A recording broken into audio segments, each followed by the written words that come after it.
যতই যাও না মন্দির মসজিদ, যতই করো গঙ্গা স্নান, বাবা মাকে না বাসিলে ভালো হয় না খুশি ভগবান।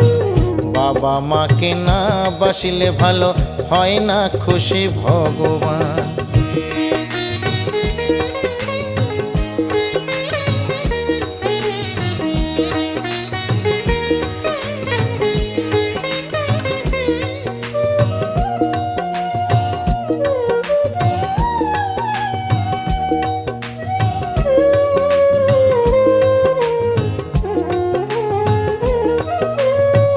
বাবা মা যে সবার সেরা এই জগৎ সংসারে, তাদের সেবা করলেই পাবে সকল দেবতারে।